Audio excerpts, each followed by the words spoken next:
മനസമാധാനത്തോടെ ജീവിക്കാൻ ഇനി ഇവിടെ പറ്റൂല സാറേ. വെട്ടിയത് ഇവനെയാണെങ്കിലും കൊണ്ടത് എനിക്കാണ് നോക്കാം. അവരെത്ര പേരുണ്ടായിരുന്നു? 2-3 പേരുണ്ടായിരുന്നു. ആരെയും തിരിച്ചറിയാൻ പറ്റിയിട്ടില്ല. പറ്റില്ല. നാളെ കടപ്പുറത്ത് ഇവന്റെ ശവം അടിയണം. അതേ അവന്മാർ ഉദ്ദേശിച്ചിട്ടുണ്ടായിരുന്നുള്ളൂ. പിന്നെ വീണ്ടും തുടങ്ങാമല്ലോ. ഞാൻ ഇവരുടെയൊക്കെ സ്റ്റേറ്റ്മെന്റ് എടുത്തു സാർ.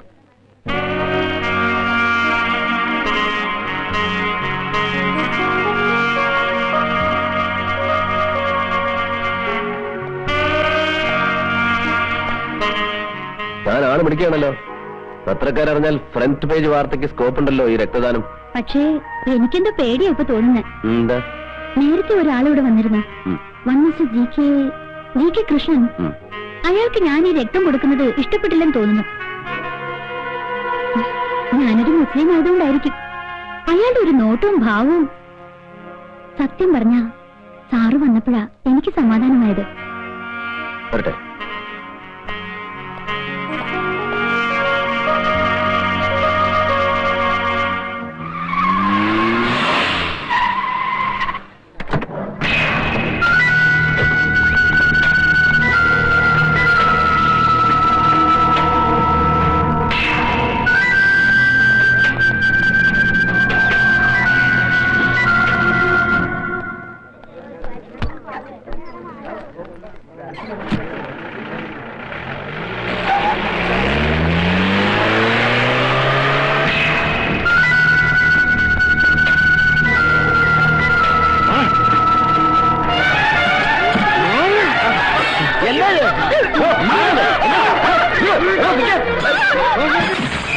മുസ്ലിമിന്റെ രക്തം ഹിന്ദുവിന്റെ ശരീരത്തിൽ ഓടണം.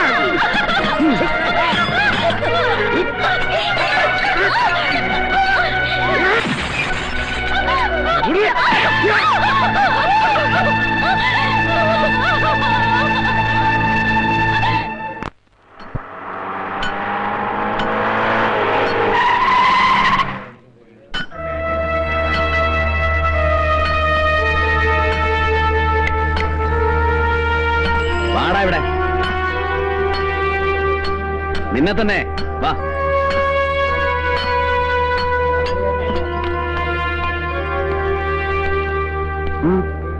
വണ്ടിയിലോട്ട്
സാറല്ലേ?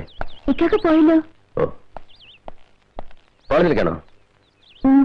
കയറി, ഞാൻ ഡ്രോപ്പ് ചെയ്യാം. ഇടയ്ക്ക് വെച്ച് ഇറക്കി വിടുവോ? ഇല്ല, കയറിക്കും.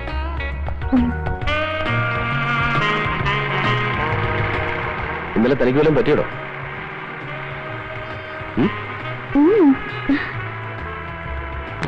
ഇന്നലെ താൻ രക്തം കൊടുക്കുമ്പോ ആശുപത്രി ഒന്ന് 2-3 പേര് ബഹളം ഉണ്ടാക്കിയില്ലേ? അവരെ കണ്ട ഒന്നാം സാക്ഷി അതാ. ചിലപ്പോ കോടതി വന്നൊന്ന് സാക്ഷി പറയേണ്ടി വരും. പറയണോ? എന്ത് സാക്ഷി? എന്താ പറയാൻ പറ്റില്ലേ? ഞാനൊരു പെണ്ണല്ലേ? അതിനെന്താ? കൂടെ പോരുവോ? എന്തിനു? സാക്ഷി പറയാൻ കൂട്ടിന് പോരുവോന്ന്.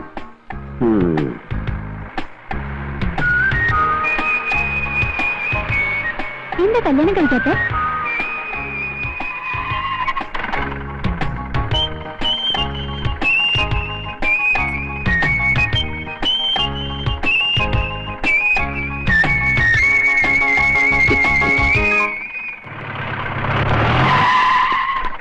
എന്താടോ ഇവിടെ?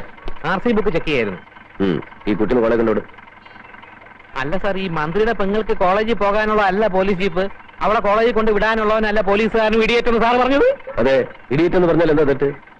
ഇറങ്ങിക്കോളൂ, ഒന്നുകൊണ്ട് വിടറോ.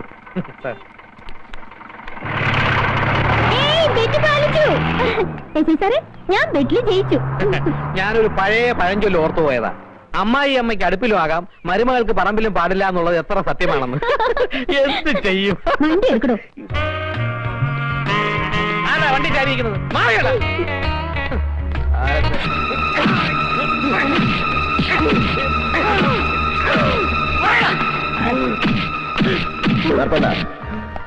പൂമനം കടപ്പുറത്ത് കുടിലുകൾ കത്തിച്ചതും ആളുകളെ ചുട്ടുകൊന്നതും നിന്റെ നേതൃത്വത്തിലാണെന്ന് എനിക്കറിയാം.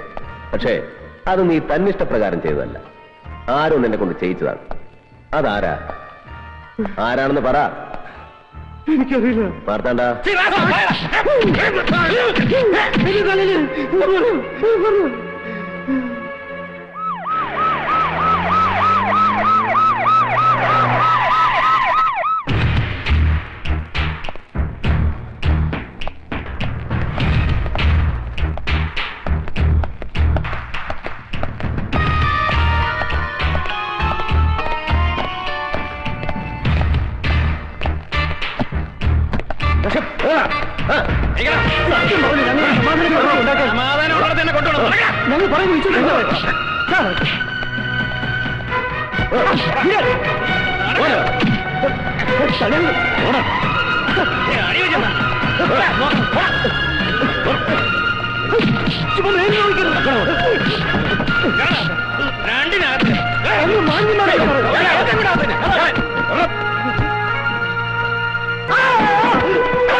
ലക്ഷങ്ങളുടെ ബാങ്ക് ഡെപ്പോസിറ്റ്, മാറി മാറി ഉപയോഗിക്കാൻ 17 പോലും തികയാത്ത തരുണീ മണികൾ, കഴിക്കാൻ 5000-ഉം 10000-ഉം വിലപിടിപ്പുള്ള വിദേശ സ്കോച്ച് വിസ്കികൾ, കിടന്നുറങ്ങാൻ രാജകൊട്ടാരങ്ങളെപ്പോലും തോൽപ്പിക്കുന്ന രമ്യഹർമ്മ്യങ്ങൾ, തലയിണക്കീഴിൽ ഗീതയും ബൈബിളും ഖുറാനും, നെറ്റിയിൽ ചന്ദനക്കുറിയും നിസ്കാര തഴമ്പും, ആജ്ഞാപിച്ചാൽ ആയുധമെടുത്തിറങ്ങാൻ ആട്ടിറച്ചിയും ചിക്കൻ സൂപ്പും കൊടുത്തു വളർത്തിയ ഗജ പോക്രികൾ, സ്വന്തം രാഷ്ട്രത്തെ ശവക്കൂമ്പാരമാക്കാൻ വിദേശ ശക്തികൾ വെച്ച് നീട്ടുന്ന എച്ചിൽ കൂനയ്ക്ക് നേരെ ചാവാലിപ്പട്ടികളെപ്പോലെ നാവുനീട്ടി നിൽക്കുന്ന ദൈവത്തിന്റെ ഹോൾസെയിൽ ആൻഡ് റീറ്റെയിൽ വ്യാപാരികൾ. നിങ്ങൾ അറിയണം, മുഹമ്മദ് നബിയും ക്രിസ്തുവും വിലപേശി വിൽക്കാനുള്ള വിൽപ്പന ചരക്കല്ലെന്ന് അറിയണം. 2 കൊച്ചുകുട്ടികൾ കാണിച്ച കുസൃതിത്തരം മുതലെടുത്ത് പൂമനം കടപ്പുറത്ത് ശവങ്ങൾ വീഴ്ത്തിയത് നീ വിവരം ചേർന്നല്ലേ? അങ്ങനെ ചെയ്തത് അധികാരമോഹിയായ ഒരു മന്ത്രി പറഞ്ഞിട്ടല്ലേ? ഒരു ആഭ്യന്തര കലാപം സൃഷ്ടിച്ച് ഈ മന്ത്രിസഭയെ താഴെ ഇറക്കിയാൽ പകരം അയാൾക്ക് മുഖ്യമന്ത്രിയാകാം. ആയാൽ GK കൃഷ്ണൻ ഇഷ്ടം പോലെ കൈയിട്ട് വാരാം, നക്കാം. ഇവിടെ പണം 2 ബീവിമാർക്കും മാറി മാറി താമസിക്കാനുള്ള 2 താജ്മഹലുകൾ പണിയാൻ ആവശ്യമായ പണം. പകരം അക്രമിപ്പടയും ദൈവത്തിന്റെ ലേബലും. അറിയില്ലടാ, പ്രവർത്തിക്കും ഞാൻ.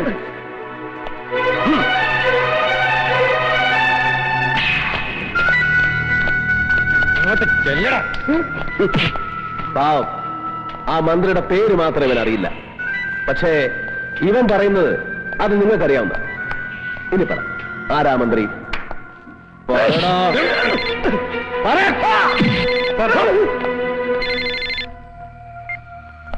യെസ്, എന്താ സാറേ കാര്യം? ഓക്കെ.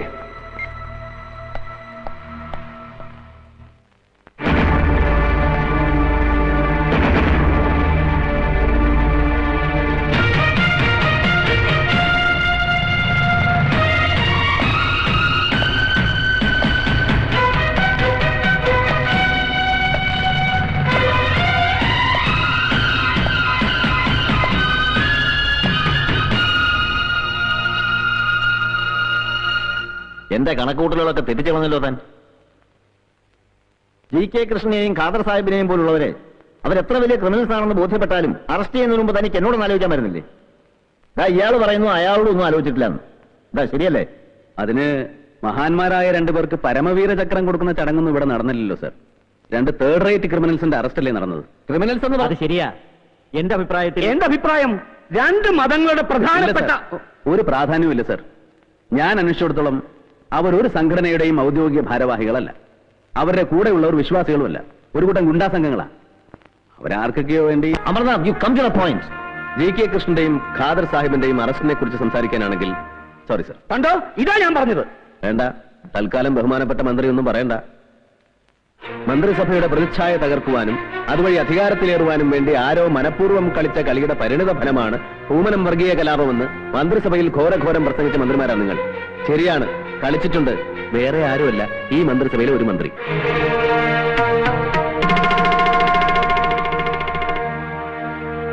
നമുക്കറിയണ്ടേ ബഹുമാനപ്പെട്ട ആ മന്ത്രി ആരാണെന്ന്? GK കൃഷ്ണനും ഖാദർ സാഹിബും ആ പേര് പറയും. പറഞ്ഞില്ലെങ്കിൽ ഞാൻ പറയിപ്പിക്കും. ഡൽഹിയിലെ അധോലോക സംഘങ്ങൾക്ക് കേരളത്തിലെ തീരപ്രദേശങ്ങളിൽ ആയുധക്കള്ളക്കടത്തിനായി പതിച്ചുകൊടുത്ത ജനാധിപത്യത്തിന്റെ ആ കാവൽമാലാക്കയുടെ പേര് ഇന്നല്ലെങ്കിൽ നാളെ ഞാൻ പുറത്തു കൊണ്ടുവരും. അതൊക്കെ ഒരു വെറും സർക്കിൾ ഇൻസ്പെക്ടറായ തന്നെ കൊണ്ട് കഴിയുമോ മിസ്റ്റർ അമർനാഥ്? മാത്രമല്ല, ഇപ്പോഴത്തെ പ്രശ്നം താനുണ്ടാക്കിയ ഊരാക്കുടുക്ക് എങ്ങനെ അഴിക്കാൻ കഴിയുമെന്നുള്ളതാണ്. GK കൃഷ്ണനെയും ഖാദർ സാഹിബിനെയും അറസ്റ്റ് ചെയ്തതിന്റെ പേരിൽ നാട് മുഴുവൻ പ്രതിഷേധം ഇരമ്പുകയാണ്. അത് കണ്ടില്ലെന്നടിക്കാൻ ഈ മിനിസ്റ്ററിക്കാവില്ല. ഒരു ലഹള പൊട്ടിപ്പുറപ്പെട്ടാൽ അത് തടയാൻ തന്നെ കൊണ്ട് കഴിഞ്ഞൊന്നും വരില്ല. അതുകൊണ്ട് GK കൃഷ്ണനെയും ഖാദർ സാഹിബിനെയും വിട്ടുകൊടുക്കുക. That's all. നോ. ആഭ്യന്തരമന്ത്രിയല്ല കേസ് ചാർജ് ചെയ്യുന്നതും പ്രതികളെ തീരുമാനിക്കുന്നത്. ഇനി അങ്ങനെ വല്ല അധികാരവും ഉണ്ടെങ്കിൽ ഒരു കഷ്ണം വെള്ളക്കടലാസിലേക്ക് എഴുതി തന്നാൽ മതി ആ order. What rubbish are you talking? Yes sir, എനിക്ക് മനസ്സിലായി. സാർ ഇപ്പൊ കാണിക്കുന്നത് മൂന്നാംകിട രാഷ്ട്രീയക്കാരന്റെ ഉളുപ്പില്ലാത്ത കരണം മറിച്ചില്ല. അമർനാഥ്, വ്യക്തിപരമായി ഞാൻ നിങ്ങൾക്ക് തന്ന സ്വാതന്ത്ര്യം എന്റെ തലയിൽ കയറിയിരിക്കാനുള്ള ലൈസൻസ് ആണ് ധരിക്കരുത്. നിങ്ങൾക്ക് അവരെ വിടാൻ ബുദ്ധിമുട്ടാണെങ്കിൽ നോക്കിക്കോ, 24 മണിക്കൂറിനാണ് ഞാൻ അവരെ പുറത്തിറക്കും. You get out. Home minister Abdul Rahim ആദർശമുള്ള ആൺകുട്ടിയാണെന്ന് ധരിച്ച് എനിക്ക് തെറ്റി. I am thoroughly mistaken. പക്ഷേ ആ തെറ്റ് ഞാൻ തിരുത്തിയേ മതിയാവും. കാണാം. തോൽക്കുമെന്ന് അറിഞ്ഞുകൊണ്ടൊരു യുദ്ധം നയിക്കരുത്. പിന്നീട് നിങ്ങൾക്ക് ഒരുപാട് കരയേണ്ടി വരും. സ്വന്തം അച്ഛന്റെ ശവശരീരം പഴമ്പായിൽ പൊതിഞ്ഞ് ഏറ്റുവാങ്ങുമ്പോഴും കരഞ്ഞിട്ടില്ല സർ. രക്തം തുടിച്ചിട്ടേ ഉള്ളൂ. ആ തന്തയ്ക്ക് പറഞ്ഞ മകൻ തന്നെയാണ് പറയുന്നത്. ഇതിന്റെ പേരിൽ എനിക്ക് എത്ര കരയേണ്ടി വന്നാലും ആ ദേശദ്രോഹികളെ ഞാൻ കോടതിക്ക് മുമ്പാകെ ഹാജരാക്കും. That's my duty and moral responsibility.